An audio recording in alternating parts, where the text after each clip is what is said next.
friends, நான் உங்க Subhada zacs kitchen இருந்து இது உங்களுக்கான சேனல் நமது மொழி.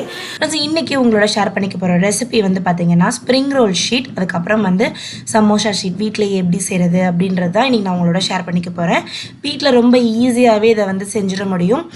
நிறைய இடங்களில் வந்து spring roll sheet samosa sheets வந்து அவைலபிளாக இல்லை. அப்படி கிடைக்கிற இடத்துங்களில் பார்த்தீங்கன்னா கொஞ்சம் காஸ்ட்லியாகவே இருக்கும். ஸோ நம்ம வீட்டில் செய்யும்போது ரொம்ப நம்ம காசு கம்மியான இதுலேயே வந்து செஞ்சிட முடியும். ஸோ இதை எப்படி செய்கிறதுன்னு பார்த்துடலாம். இங்கே நான் வந்து ஒரு கப் அளவுக்கு மைதா எடுத்து வச்சுருக்கேன். அதை ஒரு பவுலில் சேர்த்துக்கிறேன்.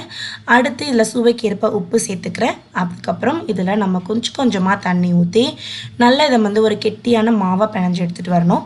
மாவு வந்து பார்த்திங்கன்னா நம்ம பூரிக்கு பண்ணுவோம் இல்லையா, அந்த மாதிரி கொஞ்சம் கெட்டியாக இருக்கணும். லூஸான மாவாக இருக்கக்கூடாது.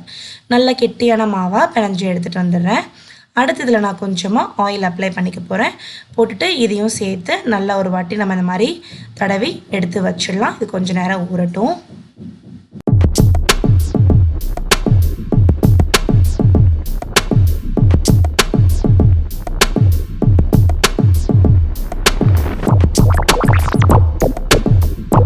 இப்போ ஒரு அரை மணி நேரம் நல்லா இதை வந்து ஊற வச்சு எடுத்துக்கிட்டேன். இப்போ பார்த்தீங்கன்னா தெரியும், நல்ல சாஃப்ட் ஆகிடுச்சு. இப்போ ஒரு வாட்டி இதை லைட்டாக இந்த மாதிரி மடித்து நம்ம வந்து இதை நல்லா பிணைஞ்சு எடுத்துக்கணும். அடுத்து இப்போ இதில் நம்ம வந்து குட்டி குட்டி உருண்டைகள் போடணும். இது நம்ம நார்மலாக வீட்டில் சப்பாத்தி பூரிலாம் செய்கிற மெத்தட் தான். பட் இதில் வந்து ஒரு சில சேஞ்சஸ் பண்ணணும். நம்ம பண்ணோம் அப்படின்னா பர்ஃபெக்டாக கிடைக்கும். அந்த மெல்லிஸான நம்மளுக்கு ஷீட்ஸ் கிடைக்கும். இப்போது நான் இதை வந்து எடுத்திருக்கேன் இல்லைங்களா, இதை வந்து இப்போ நல்லா ஸ்ட்ரெச் பண்ணிவிட்டு உள்கூடி மடிக்கணும். மடித்து எடுத்துகிட்டு வரும்போது என்ன ஆகும், மேலில் இருக்க அந்த இது வந்து பார்த்திங்கன்னா உங்களுக்கு கிராக்ஸ் இல்லாமல் நல்ல ஒரு கிளியராக நம்மளுக்கு வந்து அந்த இது கிடைக்கும். நம்ம புரோட்டா கடலைலாம் புரோட்டா போடுவாங்க இல்லையா, அந்த மெத்தடில் இப்போ இப்படி பண்ணி இந்த மாதிரி எடுத்து வச்சுக்கிறணும். நல்லா ஷேப் கொடுத்து மிச்சமான மாவை வந்து கீழே எடுத்து இந்த மாதிரி வலிச்சு எடுத்து வச்சிடலாம்.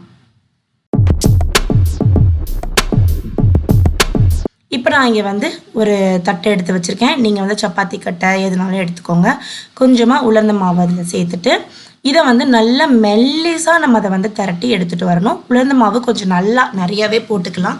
ஏன்னா இதில் வந்து நம்மளுக்கு உலர்ந்த மாவு அதிகமாகவே தேவைப்படும்.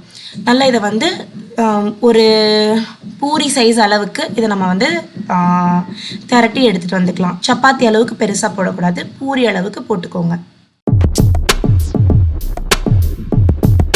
இப்போ இந்த மாதிரி திரட்டினதை சைடில் எடுத்து வச்சிடுறேன். அதே மாதிரி அடுத்தடுத்து நான் வந்து இதை திரட்டி எடுத்து வச்சுக்கிறேன்.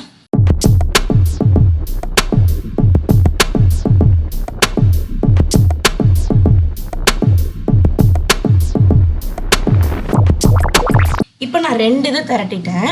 இப்போ நான் வந்து என்ன பண்ணுறேன்னா, இந்த ஒரு பூரியாக திரட்டினதில் ஃபஸ்ட்டு ஆயில் அப்ளை பண்ணிவிட்டு அதுக்கப்புறம் நல்ல கார்னர்ஸில் எல்லா பக்கமும் போகிற மாதிரி தடவி விட்டுட்டு இதில் வந்து கொஞ்சமாக உலர்ந்த மாவு சேர்த்து அடுத்த இதை அப்படி மேலே எடுத்து வச்சிடணும். லேயர் மாதிரி கொஞ்சமாக கையில் லைட்டாக இழுத்து விட்டு இந்த கார்னர்ஸை மேட்ச் பண்ணிவிட்டு திரும்பவும் நம்ம இதில் வந்து பார்த்திங்கன்னா மேலே ஆயில் அப்ளை பண்ணி திரும்ப அதுக்கு மேலே கொஞ்சம் உலர்ந்த மாவு போட்டு அடுத்ததை எடுத்து வச்சிடலாம். இப்போ நீங்கள் பிகினர் அப்படின்னா நீங்கள் 2 தான் மட்டும் ட்ரை பண்ணுங்கள், 2 லேயர் மட்டும் ட்ரை பண்ணுங்கள். நீங்கள் எக்ஸ்பீரியன்ஸ் ஆகிட்டீங்க அப்படின்னா நீங்கள் 3 லேயர்ஸ் 4 லேயர்ஸ் அந்த மாதிரி கூட நம்ம வந்து வச்சு எடுத்து வச்சுக்கலாம்.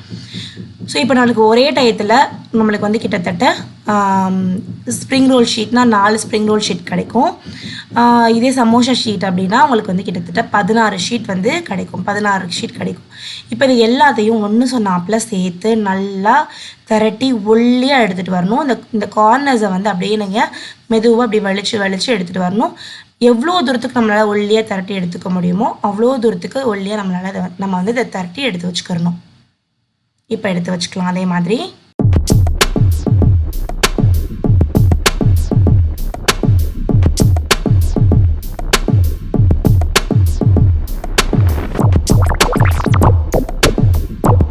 இப்போ நான் இங்கே வந்து ஒரு பேன் எடுத்து வச்சுருக்கேன். அதில் வந்து லைட்டாக சூடானோனையும், ரொம்ப சூடு இருக்கக்கூடாது. இதை போட்டோனையும் கலர் மாறிடுச்சு பாருங்கள். இப்போ இதை நம்ம திருப்பி போட்டுடலாம். இது ரொம்ப நேரம் குக் ஆகக்கூடாது, சப்பாத்தி மாதிரி. ஜஸ்ட் லைட்டாக எல்லா பக்கமும் இந்த கலர் மட்டும் மாறி வரணும். லோ ஃப்ளேமில் வச்சுக்கோங்க, அப்போ தான் அது கரெக்டாக இருக்கும். இப்போ திருப்பி போட்டு அடுத்த பக்கமும் லைட்டாக இந்த மாதிரி கார்னர்ஸ் எல்லாம் நல்லா குக் ஆகிற மாதிரி லைட்டாக கலர் சேஞ்ச் ஆகிற மாதிரி எடுத்துக்கோங்க. இப்போ நான் அதை ஓப்பன் பண்ணி காட்டுறேன் பாருங்கள். எவ்வளோ தூரத்துக்கு சூப்பராக பிரிஞ்சு வந்துருச்சுல. அவ்வளோதான், சிம்பிளாக ஸ்ப்ரிங் ரோல் ஷீட் வந்து ரெடி ஆயிடுச்சு.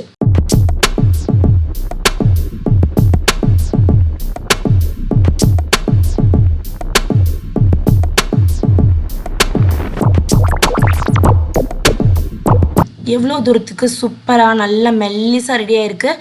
கடையில் வாங்கினா கூட இந்த அளவுக்கு நம்மளுக்கு கிடைக்காது.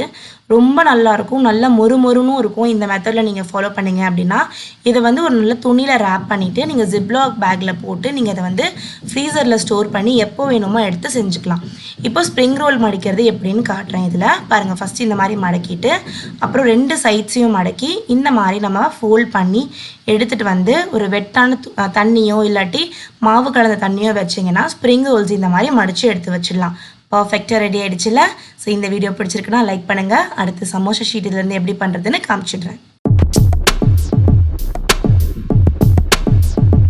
இப்போ நான் வந்து கிட்டத்தட்ட நிறைய பண்ணி எடுத்து வச்சுட்டேன். இதில் வந்து சமோசா ஷீட் எப்படி பண்ணுறது அப்படின்றத பார்க்கலாம்.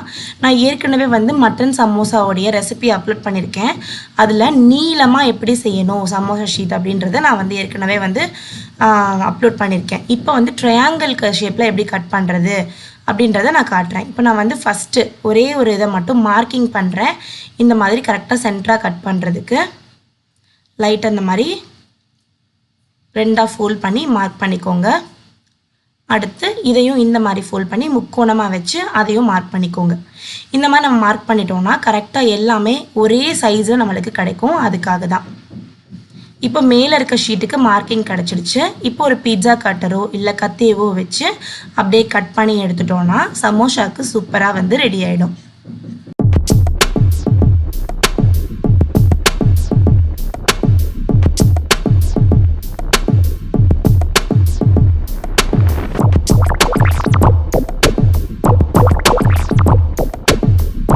ரெடி ஆயிடுச்சு பாருங்கள், பர்ஃபெக்டாக.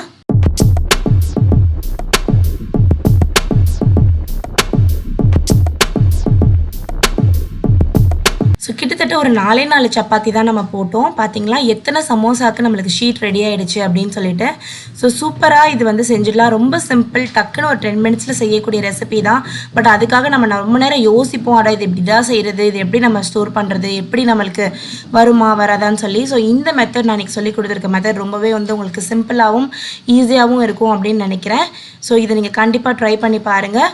நீங்கள் ஸ்டோர் பண்ணும்போது இந்த மாதிரி ஒரு காட்டன் கிளாத்தில் வச்சு இதை வந்து நல்லா இந்த மாதிரி ரேப் பண்ணிவிட்டு அதுக்கப்புறம் இதை வந்து ஒரு ஜிப்லாக் பேக்கில் போட்டு நீங்கள் ஃப்ரீசரில் ஸ்டோர் பண்ணிக்கோங்க.